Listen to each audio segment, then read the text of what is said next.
নমস্কাৰ আপোনালোক সকলোকে প্ৰফুল্ল অসম ইউটিউব চেনেললৈ স্বাগতম জনাইছোঁ। যদি আপোনালোক চেনেলটোলৈ প্ৰথমবাৰৰ বাবে আহিছে প্লিজ চেনেলটো ছাবস্ক্ৰাইব কৰি দিব, ভিডিঅ'টো এটা লাইক কৰি দিব আৰু লগৰ বন্ধু বান্ধৱীসকলক শ্বেয়াৰ কৰি দিব। আজি এইটো ভিডিঅ'ত আপোনালোকক জনাম যে পুলিচ কনষ্টেবলৰ নতুনকৈ যি ৭৫০০তকৈ অধিক পদ মুকলি হৈছে, সেইখিনি পদৰ অনলাইন এপ্লাই কেতিয়াৰ পৰা ষ্টাৰ্ট হ'ব, এপ্লাই লাষ্ট ডেট কেতিয়া, এইখিনি পোষ্টত এপ্লাই কৰিবলৈ হ'লে আপোনালোকৰ বয়স কিমান হ'ব লাগে আৰু এডুকেশ্যন কোৱালিফিকেশ্যন কিমান হ'ব লাগে আৰু এইখিনি পোষ্টৰ সিলেকশ্যন প্ৰচেছ কেনেকুৱা হয়, এই ভিডিঅ'টোত আপোনালোকক গোটেইখিনি জনাই দিম। গতিকে ভিডিঅ'টো শেষলৈকে চাই থাকিব। এতিয়া আপোনালোকৰ যিসকলে নিউ এডভাৰটাইজমেণ্টলৈ অপেক্ষা কৰি আছিল তেওঁলোকৰ বাবে বহুত বেছি ভাল খবৰ। দিল্লী পুলিচ কনষ্টেবলৰ নতুনকৈ ৭৫৬৫টা পদ মুকলি হৈছে। এইখিনি পদৰ অনলাইন এপ্লাই অলৰেডি ষ্টাৰ্ট হৈ গৈছে। আপোনালোকৰ ২২ ছেপ্টেম্বৰৰ পৰা এইখিনি পদৰ অনলাইন এপ্লাই ষ্টাৰ্ট হৈছে আৰু এইখিনি পোষ্টৰ অনলাইন এপ্লাই লাষ্ট ডেট হৈছে ২১ অক্টোবৰ। আপোনালোকে ২২ ছেপ্টেম্বৰৰ পৰা ২১ অক্টোবৰলৈকে এইখিনি পদত অনলাইন এপ্লাই কৰিব পাৰিব। এতিয়া আপোনালোকৰ বৰ্তমান অনলাইন এপ্লাই চলি আছে। তাৰপিছত আপোনালোকৰ এইখিনি পদত এপ্লাই কৰিবলৈ বয়স হ'ব লাগিব ১৮ পৰা ২৫ বছৰ।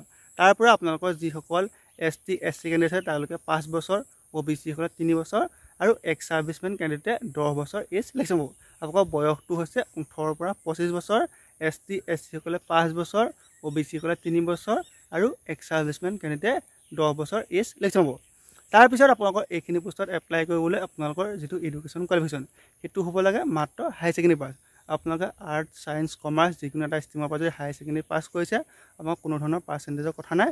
আৰু আপোনালোকৰ যিসকল মেল কেণ্ডিডেট আছে তেওঁলোকৰ এখন ড্ৰাইভিং লাইচেঞ্চ লাগিব।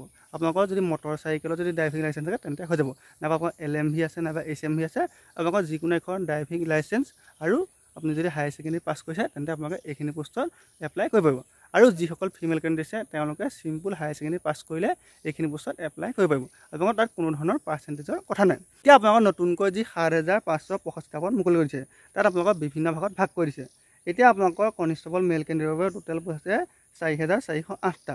তাত UR কেণ্ডিডেটৰ বাবে আছে ১৯১৪টা, EWSৰ বাবে আছে ৪৫৬টা, OBCৰ বাবে আছে ৯৬৭টা, SCৰ বাবে আছে ৭২৯টা আৰু STৰ বাবে আছে ৩৪২টা। তাৰপিছত আপোনালোকৰ কনষ্টেবল যিটো আপোনালোকৰ এক্স ছাৰ্ভিচমেন তাত আপোনালোকৰ টোটেল পোষ্ট আছে ২৮৫টা। UR আছে ১০৭টা, EWS আছে ২৬টা, OBCত আছে 54টা, SC আছে 62টা আৰু STত আছে 36টা। তাৰপিছত আপোনালোকৰ কনষ্টেবল যিখিনি আপোনালোকৰ এক্স ছাৰ্ভিচমেন কামাণ্ডোৰ বাবে তাত টোটেল পোষ্ট আছে ৩৭৬টা। আপোনালোকৰ UR বাবে আছে ১০৬টা, EWSৰ বাবে আছে 25টা, OBCৰ বাবে আছে ৫৬টা, SCৰ বাবে আছে ১৩৮টা, STৰ বাবে আছে ৫১টা। তাৰপিছত আপোনালোকৰ কনষ্টেবল ফিমেল কেণ্ডিডেটৰ বাবে টোটেল পোষ্ট আছে ২,৪৯৬টা। UR বাবে আছে ১,০৪৭টা, EWSৰ বাবে আছে ২৪৯টা, OBCৰ বাবে আছে ৫৩১টা, SCৰ বাবে আছে ৪৫৭টা আৰু STৰ বাবে আছে ২১২টা। আপোনালোকৰ টোটেল পোষ্ট আছে ৭৫৬৫টা। তাৰপিছত আপোনালোকৰ এইখিনি পদৰ যিটো চিলেকশ্যন প্ৰচেছ তাৰ যিটো ফাৰ্ষ্ট ষ্টেপ সেইটো হৈছে CBT কম্পিউটাৰ বিচাইড টেষ্ট। এতিয়া আপোনালোকৰ যিটো পৰীক্ষা অনুষ্ঠিত হ'ব তাত টোটেল মাৰ্ক থাকিব 100 আৰু আপোনালোকৰ টোটেল কুৱেশ্যন থাকিব 100 আৰু সময় থাকিব 90 মিনিট। মানে আপোনালোকে 1.5 ঘণ্টাত 100টা প্ৰশ্ন উত্তৰ কৰিব লাগিব। এতিয়া আপোনালোকৰ 100 নম্বৰ যিটো পৰীক্ষা হ'ব তাত জেনেৰেল নলেজৰ পৰা আহিব 50টা প্ৰশ্ন, তাৰপিছত ৰিজনিঙৰ পৰা আহিব 25টা, মেথছৰ পৰা আহিব 15টা আৰু আপোনালোকৰ কম্পিউটাৰৰ পৰা আহিব 10টা। আপোনালোকৰ টোটেল মাৰ্ক হ'ব 100 আৰু সময় থাকিব মাত্ৰ 90 মিনিট। আৰু আপোনালোকৰ এই যিটো পৰীক্ষা হ'ব সেই পৰীক্ষাটোত নিগেটিভ মাৰ্ক থাকিব। আপোনালোকৰ পাৰ কুৱেশ্যন 0.25কে কটা যাব। মানে আপোনালোকে যদি 4টা প্ৰশ্ন ভুল কৰে তেন্তে আপোনালোকৰ 1 মাৰ্ক কটা যাব আৰু আপোনালোকে এটা প্ৰশ্ন যদি শুদ্ধ কৰে তেন্তে 1 মাৰ্ক পাব। তাৰপিছত আপোনালোকৰ যিটো ছেকেণ্ড ষ্টেপ সেইটো হৈছে ফিজিকেল টেষ্ট। ফিজিকেল টেষ্টত 3টা ইভেণ্ট থাকে, আপোনালোকৰ ৰানিং, লং জাম্প আৰু হাই জাম্প। আপোনালোকৰ যিসকল মেল কেণ্ডিডেট আছে তেওঁলোকে 1600 মিটাৰ দৌৰিব লাগে। আপোনালোকৰ বয়স অনুসৰি আপোনালোকৰ যিটো ফিজিকেল টেষ্ট হ'ব সেই ফিজিকেল টেষ্টটো বেলেগ বেলেগ। এতিয়া যিসকল 18 পৰা 30 বছৰৰ ভিতৰৰ কেণ্ডিডেট আছে তেওঁলোকে 1600 মিটাৰ 6 মিনিটৰ ভিতৰত দৌৰিব লাগিব, লং জাম্প মাৰিব লাগিব 14 ফুট আৰু হাই জাম্প মাৰিব লাগিব 3.9 ফুট। তাৰপিছত আপোনালোকৰ যিসকল কেণ্ডিডেট 30 পৰা 40 বছৰ তেওঁলোকে 1600 মিটাৰ দৌৰিব লাগিব 7 মিনিটৰ ভিতৰত, লং জাম্প মাৰিব লাগিব 13 ফুট আৰু হাই জাম্প মাৰিব লাগিব 3.6 ফুট। তাৰপিছত আপোনালোকৰ যিসকল 40 বছৰ ওপৰৰ কেণ্ডিডেট আছে তেওঁলোকে 1600 মিটাৰ দৌৰিব লাগিব 8 মিনিটৰ ভিতৰত, লং জাম্প মাৰিব লাগিব 12 ফুট আৰু হাই জাম্প মাৰিব লাগিব 3.3 ফুট।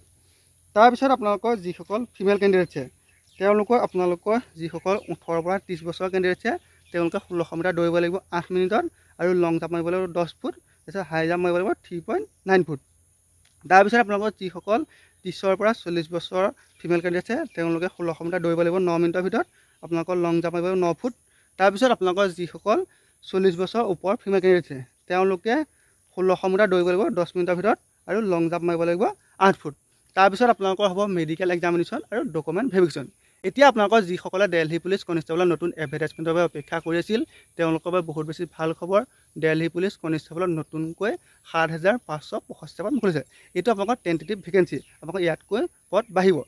তাৰপিছত আপোনালোকৰ এইখিনি পদৰ যিটো চিলেকশ্যন প্ৰচেছ তাৰ যিটো ফাৰ্ষ্ট ষ্টেপ সেইটো হৈছে CBT কম্পিউটাৰ বিচাইড টেষ্ট। সেইটো অনুষ্ঠিত হ'ব 2025 চনৰ নৱেম্বৰ আৰু ডিচেম্বৰ মাহত। গতিকে যিসকলে এইখিনি বছৰত এপ্লাই কৰিব তেওঁলোকে এতিয়াৰ পৰা ভালদৰে পঢ়া শুনা কৰি থাকক, কাৰণ আপোনালোকৰ পৰীক্ষাৰ বাবে মাজত বেছি সময় নাই। গতিকে আপুনি যদি দিল্লী পুলিচ কনষ্টেবল এটা চাকৰি ল'ম বুলি ভাবি আছে তেন্তে আপুনি সোনকালে এপ্লাই কৰি দিয়ক আৰু লগতে এতিয়াৰ পৰা ভালদৰে পঢ়া শুনা ষ্টাৰ্ট কৰি দিয়ক।